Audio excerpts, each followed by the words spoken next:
Bienvenue dans le podcast Au petit bonheur la plume. Je suis Margot de Jubécourt, auteure de romans et de poésie. Vous avez envie d'écrire mais vous n'osez pas vous lancer ? Vous avez besoin d'un booster de motivation dans votre projet d'écriture ? Ce podcast est fait pour vous. Chaque semaine, je vous aide à nourrir la petite flamme passionnée que vous avez au fond de vous et à aller au bout de vos projets. Bonne écoute ! Je suis très heureuse d'être avec vous pour ce premier podcast. Et aujourd'hui, on s'attaque au mythe de l'écrivain le plus tenace, le talent. Ah, les idées qui tombent du ciel, le talent inné, les ventes par milliers, et les succès qui s'enchaînent, la villa de rêve, la piscine de milliardaires. Bon, vous y croyez-vous ? Moi, pas du tout. Alors certes, on peut trouver des exemples d'écrivains à succès qui ont gagné beaucoup d'argent, mais le talent qui vous tombe dessus comme ça, c'est surtout une grosse légende. Alors à quoi se fier et comment croire à sa réussite ? Croire à sa réussite, c'est toujours un peu compliqué. Pourquoi ? Parce que souvent, on se projette dans notre rêve le plus fou et on le trouve du coup inaccessible. On vise trop loin, trop vite. Quand j'étais en maternelle, je sais pas vous, mais j'avais pas encore l'intention de passer le bac. Devenir grande, ça me paraissait même impossible. Je pensais à mes poupées, à la nuit qui me faisait peur, à ma petite note d'écolière. Et vous savez quoi ? Aujourd'hui, j'ai passé mon bac, je suis adulte, et le truc de dingue, c'est que je conduis même des voitures. C'est un truc que j'aurais jamais pu imaginer. Alors comment j'en suis arrivée là ? Comme tout le monde en fait, en suivant mon petit bonhomme de chemin, qui n'a pas toujours été facile, mais qui s'est fait petit à petit. Viser la lune, c'est bien. Ça permet d'avancer, et comme on dit, si on ne l'atteint pas, au pire on atterrit dans les étoiles. Mais fonder toute sa réussite sur l'atteinte ou non de la lune, ça devient dangereux. C'est trop loin et on se décourage trop vite. Il y a peu de chances que votre premier roman devienne un best-seller, comme il est presque impossible que vos premiers droits d'auteur vous permettent de vous acheter une villa dans les Hamptons. En revanche, vous pouvez écrire un premier livre et le publier, ce sera un premier pas vers votre rêve. Mon premier conseil, c'est donc ça. Si vous visez les cimes tout de suite, franchement, vous risquez d'attendre l'ascenseur toute votre vie. Alors fixez-vous plutôt des petits objectifs atteignables, comme des marches d'escalier, qui vous permettront d'aller plus haut. La deuxième interrogation que je veux soulever, c'est celle du talent. Faut-il avoir du talent pour écrire ? À l'école, quand un élève a de bonnes notes, on ne lui dit pas « Ah là là, tu as tellement de talent, c'est génial ! Tu as ça en toi, les maths.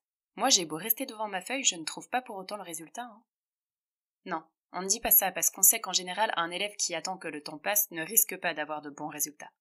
Pour l'écrivain, c'est pareil. Écrire, c'est du travail. Alors bien sûr, certains auront plus de facilité que d'autres, mais une chose est sûre, ça ne tombe pas du ciel. J'ai écrit 25 manuscrits de romans. Je n'ai publié en revanche que 3 livres. Je ne publierai sans doute jamais mes 17 premiers romans parce que je les trouve un peu nazes. Ils sont mal construits, ils partent dans tous les sens, ils sont maladroits, ils sont mièvres. Pourtant, j'en suis quand même fière. Ces 17 manuscrits m'ont permis de trouver mon style, d'affiner ma plume, d'explorer des sujets. Je crois que si mes 3 livres publiés sont bons, c'est justement parce que tous les manuscrits précédents m'ont servi de brouillon. J'entends tous les jours des gens me dire qu'ils auraient envie d'écrire, mais qu'ils ne s'en sentent pas capables. Je vais vous confier un secret. Moi non plus, je m'en sentais pas capable. Mais l'envie a été plus forte et je me suis lancée sans enjeu, juste pour prendre du plaisir. J'avais envie de raconter des histoires pour le fun. Donc j'ai écrit 1 page, 10 pages, puis 1000 pages, et au bout de la 3000e, j'ai décidé de faire lire mon texte à une copine, puis à 2, à 10. Elles m'ont dit qu'elles aimaient, et j'ai continué, j'ai travaillé, je me suis fait aider par des auteurs plus expérimentés qui m'ont encouragée. Alors seulement, j'ai commencé à croire en moi, à croire en mon rêve. Je ne pense pas avoir de talent particulier contrairement à ce que me disent mes gentils lecteurs. S'ils avaient lu mes premiers textes, ils vous le diraient eux-mêmes. Je n'avais aucun talent. Par contre, j'ai l'envie d'écrire. J'ai la volonté d'avancer, de persévérer envers et contre tout et de progresser coûte que coûte. Vous n'avez pas besoin d'avoir du talent pour vous lancer. Vous avez besoin d'envie et de persévérance, parce que pour toucher vos lecteurs, vous aurez besoin de travailler. Donc déplacez votre confiance. Ne croyez pas à votre talent ou à votre réussite un jour si vous avez de la chance. Croyez plutôt en votre persévérance et en votre travail. Et s'il faut que vous écriviez des trucs nazes au début comme moi, c'est pas si grave, j'y ai survécu. Après, j'ai l'impression qu'on est nombreux à se laisser paralyser par la peur. L'angoisse de la page blanche, la peur de se lancer dans un projet pas terrible, de s'exposer à des critiques. Quand on commence et qu'on manque de confiance, si vous arrivez à visualiser un peu, on est une cible parfaite sur laquelle s'abattent des flèches de peur. Chaque flèche nous cloue un peu plus au sol. Il y a celle qui nous dit « Cache ton texte, mais si quelqu'un te lisait ?» Il y a la deuxième qui dit « tes lecteurs vont trouver ça nul ». Et la troisième « tu trouveras jamais d'éditeur ». Moi, j'ai pu avancer que le jour où j'ai décidé de casser ces flèches, ces attaques, l'une après l'autre. Ça donne à peu près « ok, je vaux rien, et alors ? Ça coûte quoi d'essayer ?» Alors effectivement, le premier jet de votre premier roman risque d'être maladroit et perfectible. Vous aurez sûrement des critiques dessus, surtout si vous n'avez aucune expérience dans l'écriture. Mais rassurez-vous, c'est parfaitement normal. Et vous inquiétez pas, vous l'affinerez au fur et à mesure votre style. Deuxième crainte, peut-être que vous avez peur de ne pas pouvoir boucler votre histoire. Et alors ? Rater son premier projet n'est pas un drame, ça arrive même à tous les auteurs à un moment ou à un autre. La question c'est, par quels moyens avez-vous le plus de chances de réussir ? Est-ce que c'est en vous lançant ou est-ce que c'est en attendant que ça passe ? Est-ce que ce sera en cherchant des méthodes pendant 3 ans sur Internet ou en prenant un ordinateur et en écrivant quelques phrases pas terribles ? Pas terrible vaut mieux que rien du tout, hein. La troisième flèche, et celle-là elle peut être coriace, c'est « et si mes lecteurs trouvaient ça nul ?» Là, on a besoin de s'arrêter un peu plus longtemps. Travailler dans son coin, c'est bien et c'est nécessaire. Mais pour avancer, il y a aussi un moment où il faut accepter d'être lu et critiqué. La critique est inévitable. Votre texte va plaire à certaines personnes et déplaire à d'autres. Alors faites bien la distinction entre vous et votre travail. Vous n'êtes pas votre texte, même si vous y avez mis une partie de vous.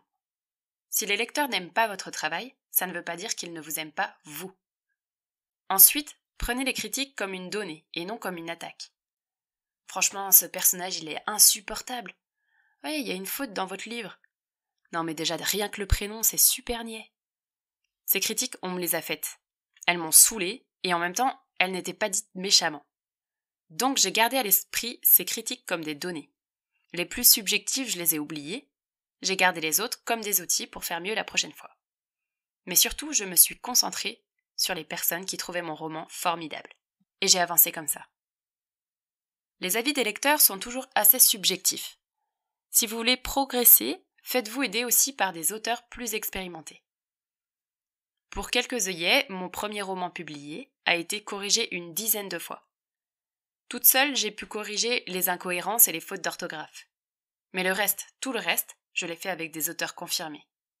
Avec eux, j'ai appris la puissance des mots. Comment simplifier mes phrases pour gagner en impact. J'ai découvert comment dresser un décor de façon dynamique, comment immerger le lecteur un peu plus, un peu mieux. J'ai compris comment aider le lecteur à s'identifier au personnage et par quels moyens faire surgir des émotions fortes. J'ai corrigé aussi beaucoup de maladresses. Faites-vous accompagner si vous le pouvez, c'est une expérience super riche.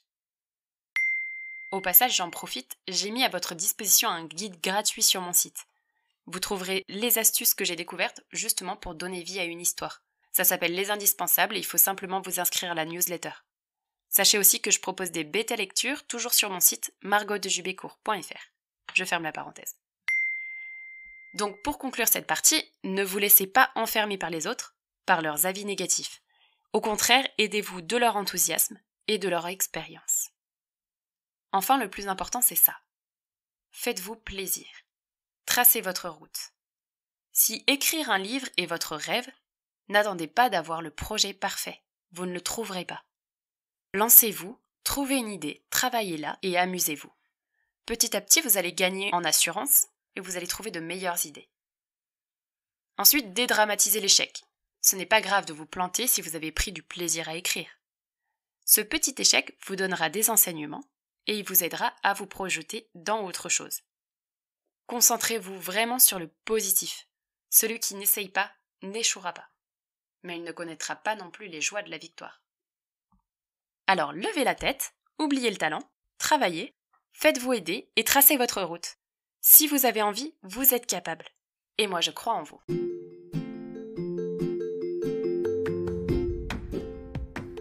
Merci d'avoir écouté cet épisode. J'espère que le sujet vous a plu. Si c'est le cas, n'oubliez pas de vous abonner à ce podcast.